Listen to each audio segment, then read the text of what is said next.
अस्सलाम वालेकुम जी, welcome back to my YouTube channel. उम्मीद करती हूँ सब खैर खैरियत से होंगे। मैं भी खैर खैरियत से हूँ।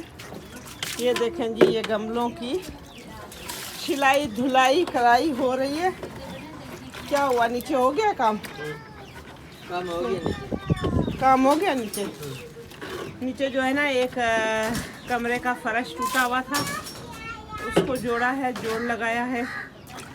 थोड़ी सी 1 किलो सीमेंट मंगाई है, सीमेंट मंगा के उसको जोड़ पोड़ लगाया है।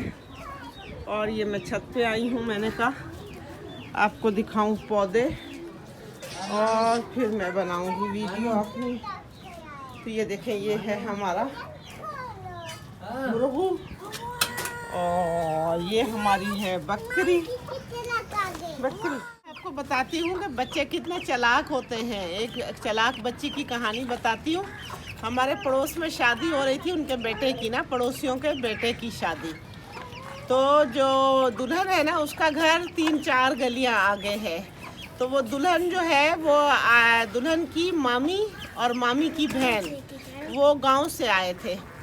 तो वो दुल्हन और दुल्हन की मामी की बहन और ये सब लोग आए दूल्हा वालों का घर देखने के लिए। तो जो दुल्हन की मामी की बहन आई थी ना, छोटी सी बच्ची है, 13 से 14 साल की। तो उसको तो दूल्हे का अबू बहुत पसंद आया। दाजी दाजी कहते हैं ना ये लोग, अपने अबू को दाजी कहते हैं।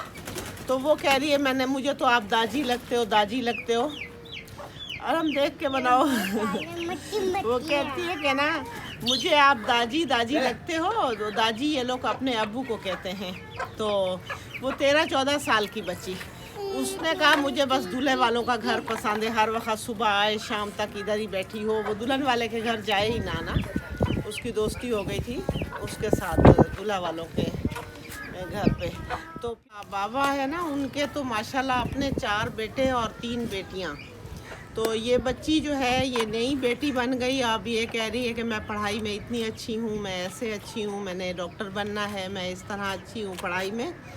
तो बस अंकल अंकल अंकल कर रही है, मतलब दाजी दाजी कर रही है, बाबा बाबा कह रही है उसको। तो वो दाजी दाजी जो है ना, दादी मुझे आप ना बैग ले दो। और बड़ा कीमती वाला बैग उसने हाथ रखा। 6-7 हज़ार का उसने बैग लिया, 6-7 हज़ार के उसने शूज़ लिए।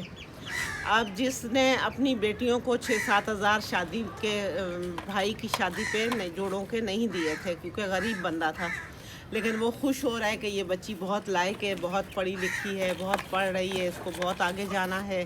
वो बच्ची की बातों से बहुत खुश हो रहा है। और उनके घर वाले बहुत परेशान हो रहे हैं कि भाई ये तो हमें, तो उसकी बीवी भी कह रही है मुझे तो इसने 1000 जोड़े का नहीं दिया, जूती का नहीं दिया। और वो दूसरे की बच्ची को जो है, वो बच्ची कितनी होशियारी से इससे पैसे निकलवा रही है। जब जा रही थी तो मुझे काजू बादाम और पिस्ते और ये चीज़ें लेके दो अंकल। अंकल नहीं, दाजी तो उसकी अपनी बेटियां, बेटे, बीवी सब नाराज़, सब परेशान। तो वो जो है सुबह उठती है, अंकल को एक फ़ोन करती है, मुझे फ़ोन लेके दो। फ़ोन लेके दिया अंकल ने, दाजी ने फ़ोन लेके दिया। और वो फ़ोन सुबह उठती है, एक फ़ोन करती है। ज़ाहिर है ये तो 70 साल का आदमी है, बूढ़ा आदमी है, और उसके माँ बाप उसको क्या कहेंगे, कुछ नहीं कहेंगे। उनको क्या पता कि ये कितना अमीर है, क्या है, क्योंकि इसके तो अपने 7 बच्चे हैं। तो इसके बच्चे कितने परेशान हो रहे हैं, जो पैसा ये उस बच्ची पे ख़र्च कर रहा है। तो जो है ये बातें हैं सारी। तो मेरा कहने का मतलब ये है कि वो बूढ़ा इंसान वो अकल नहीं रखता है, उसको ये अकल नहीं है कि मैं अपने बच्चों का खर्चे में इतना 8-8, 10-10 हज़ार नहीं दे रहा हूँ, और इस बच्ची पे मैं इतने पैसे खर्च कर रहा हूँ। और बीवी और बच्चे, बेटियाँ, 3 बेटियाँ हैं, 4 बेटे हैं। अपनी बेटियाँ कहती हैं क्या हम चूल्हे में जाएं, हम मर जाएं। वो गुस्से में आके ना, अब अंकल को भी गुस्सा आता है। वो कहता है कि जो है ना मेरे बच्चे इस तरह, दाजी वो उसको भी गुस्सा आता है कि मेरे बच्चे इस तरह ना कहें, क्योंकि मेरी मुंह बोली बेटी है वो। तो बस मैंने इतनी सी वीडियो बनानी थी, मैं इसकी कहानी आपको आगे शेयर करूंगी ज़रूर।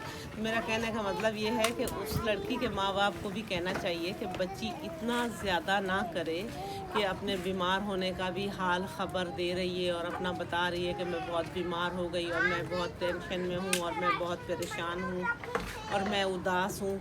तो अब वो शायद आने वाली भी है। तो आपको मेरी वीडियो अच्छी लगे तो लाइक करें, सब्सक्राइब करें। मेरा कहने का मतलब ये था कि बच्चे आजकल बहुत होशियार हैं, चालाक हैं। उसको इस चालाकी से पैसा मिल रहा है, चीज़ें मिल रही हैं, स्कार्फ मांग रही है, बुर्खा मांग रही है, शूज़ मांग रही है और बैग मांग रही है, मोबाइल लेके दे दिया और 3 जोड़े लेके दे दिए, वो भी अच्छे वाले, कीमती। तो ये चीज़ें हैं कि मेरा कहने का मतलब ये है कि वो लड़की के माँ बाप भी ज़रा समझें इस बात को कि अपनी बच्ची को कंट्रोल में रखें, और ये जो भाई हैं बराबर में, इनको भी समझ होनी चाहिए कि ये बच्चियां ऐसे ही अपने मतलब वो खर्चे पूरे करने के लिए वो इसको बहुत ही प्यार से सुबह दोपहर शाम फ़ोन कर रही है। तो अपने इसके बच्चे, बीवी, बेटे सब परेशान हैं, बहू तक जो नहीं आई है वो बहुत परेशान है। उसने कहा ये क्या है, ऐसा नहीं होना चाहिए उसको। मेरी शादी में आई थी और वो मेरे घर पे मेरे अब्बू की बेटी बन के बैठ गई है, ससुर की। तो अल्लाह हाफिज़, फिर मिलेंगे इसी टॉपिक पे।